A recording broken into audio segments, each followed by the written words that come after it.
Oh, you're eating. Thanks, so are you. I was going to say. I'm always eating. Your tracky bums are eating.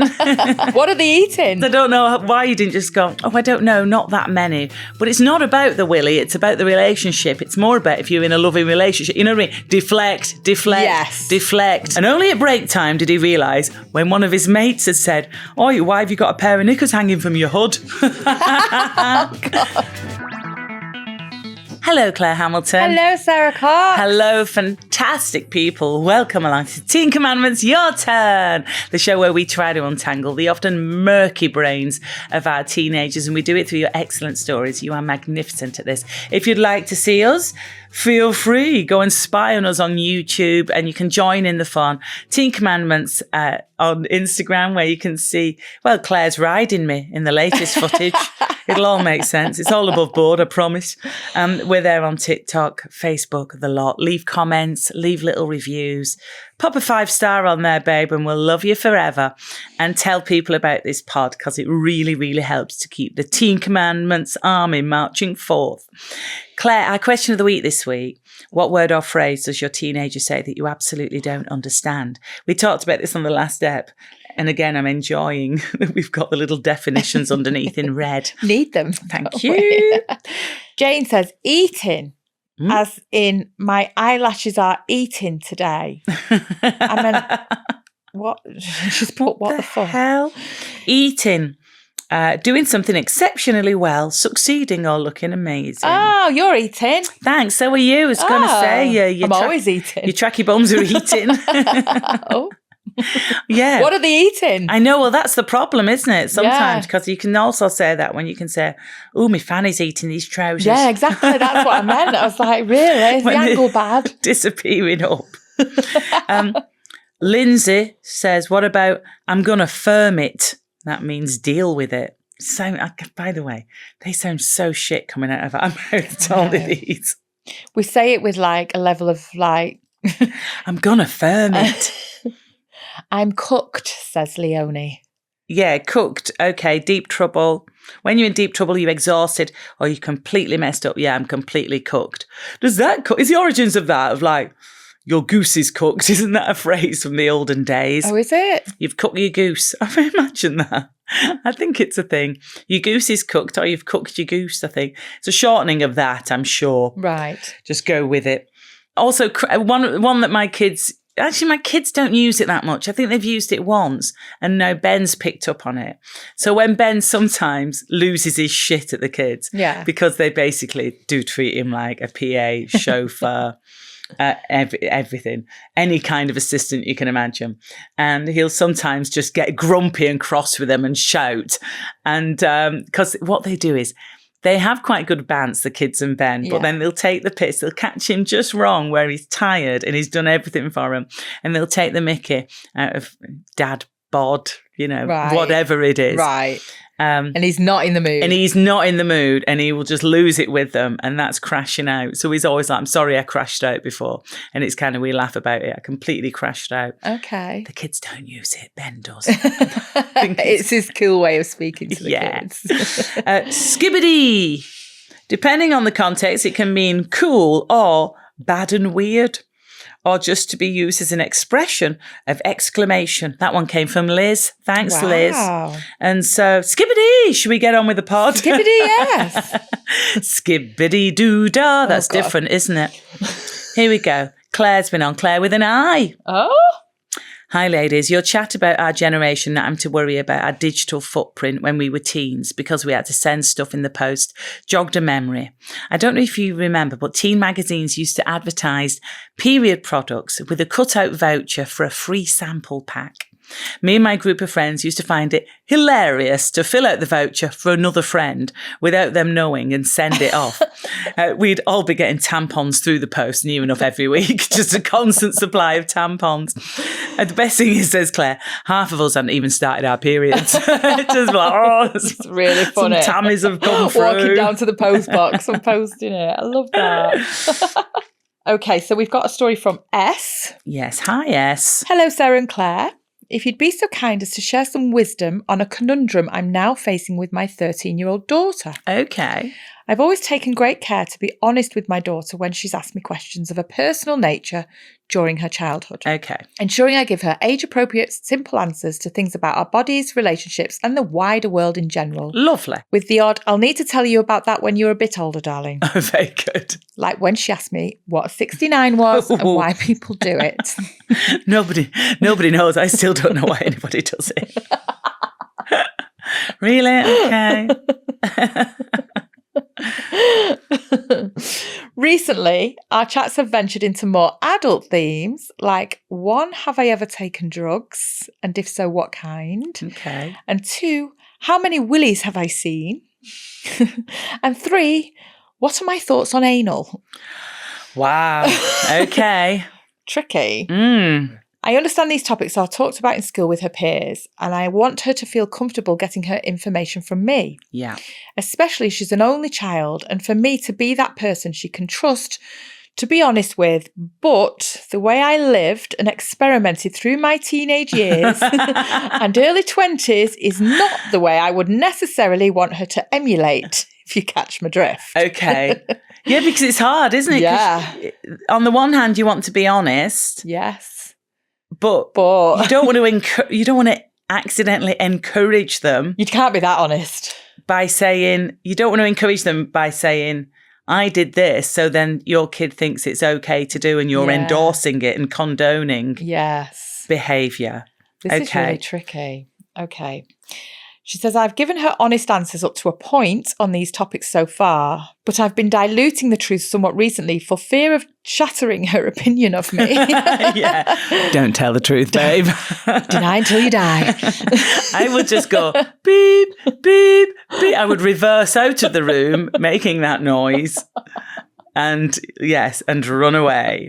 Okay. Yeah, you can't tell her the truth. So what has she said? So the answers were, 1, I think I might have smoked something when visiting a friend at uni one time. And I think my friend Michelle tricked me into doing a line of powder once in a nightclub toilet. Okay, interesting. These are the answers that you'd give as a teen, isn't it? I didn't know what was going on. I was tricked.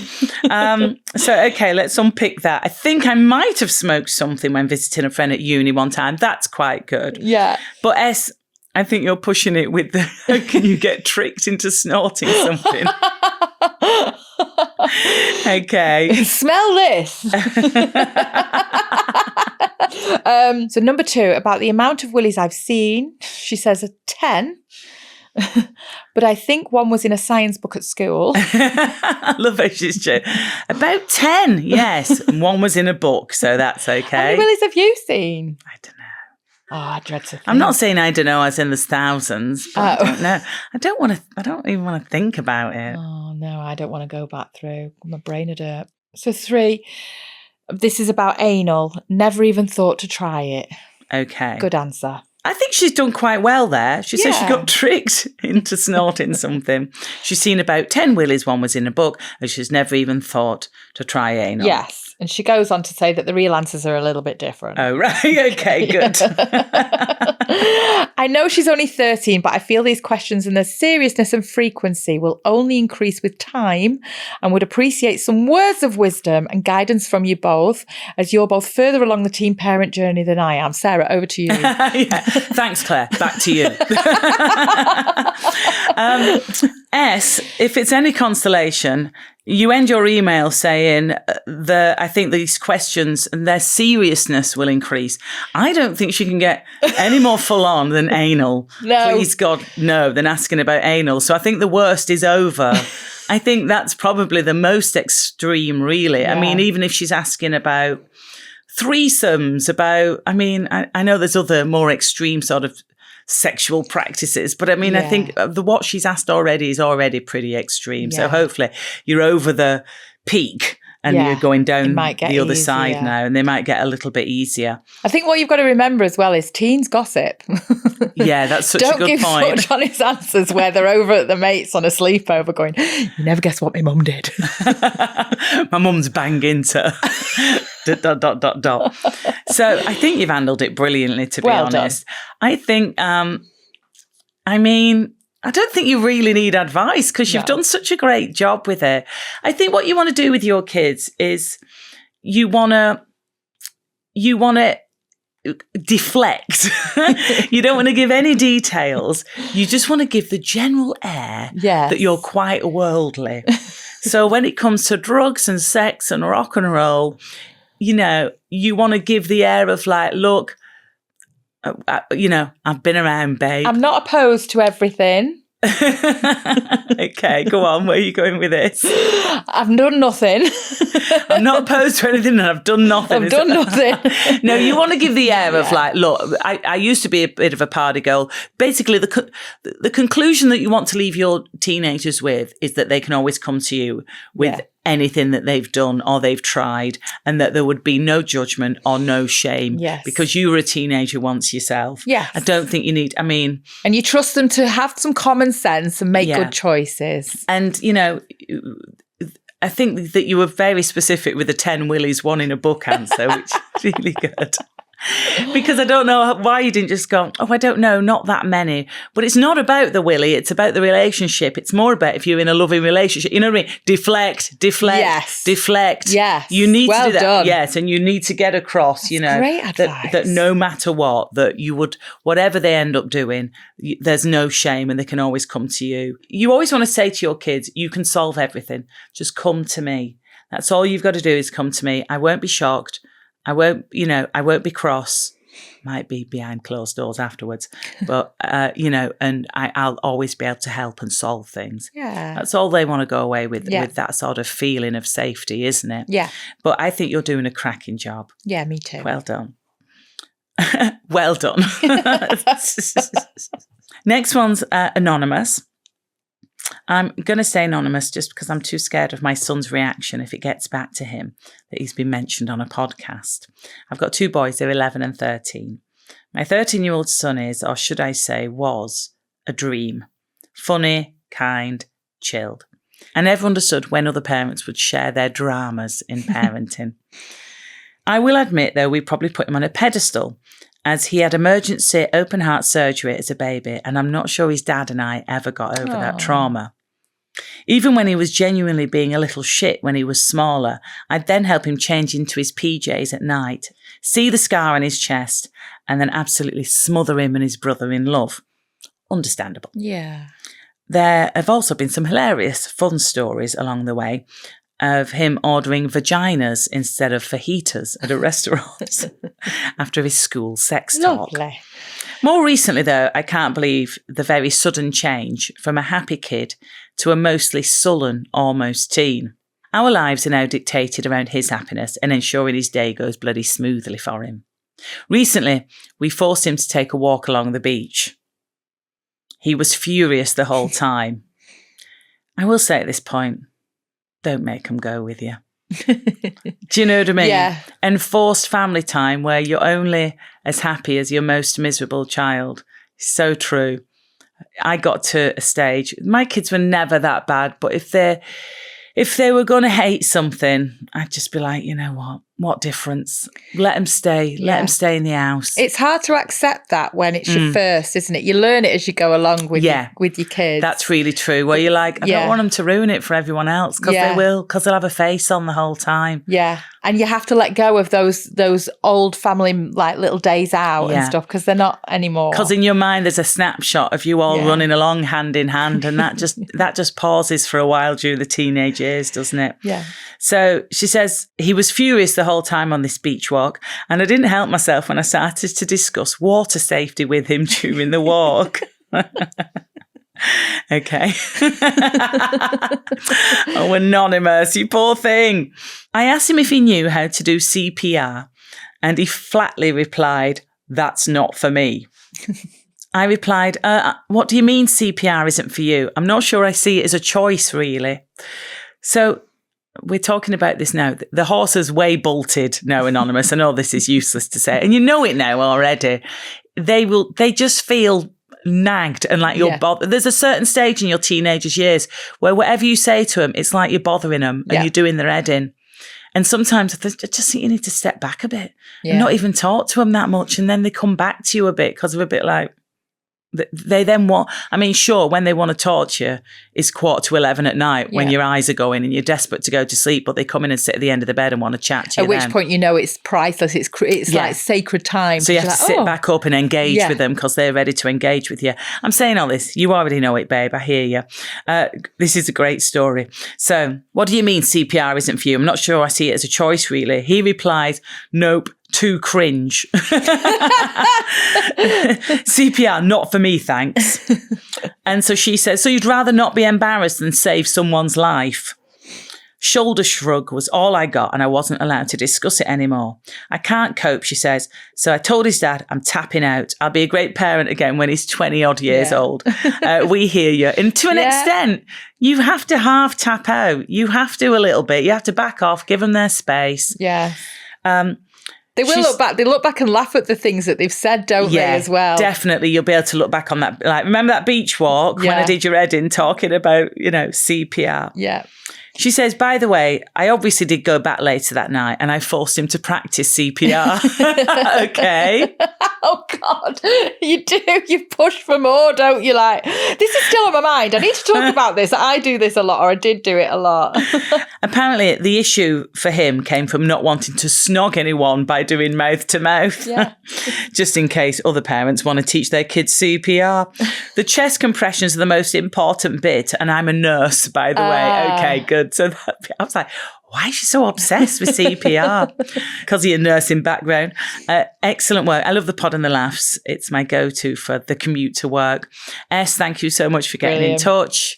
I mean, look, you never know. He might need those. Hopefully not, but he might need to be able to do those chest compressions at some point. Well, yeah. And then you can be triple smug and be like, see, I told you it was important. It's really impressive that she's actually managed to get a teen to practice CPR. Which wouldn't.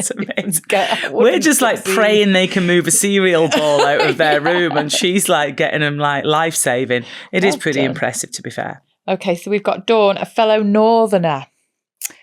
Hi, Sarah. Hi, Claire. Love the pod and listen in the car, usually on my commute into university. I've just listened to Sarah talking about Jackie changing careers in her 50s and how proud she is of her, and it compelled me to write. Ooh. At 47, I was suddenly widowed when my husband went to work one Monday and died of an undiagnosed heart condition. Jesus. Oh, leaving me with our two boys, aged almost 16 and 18 at the time.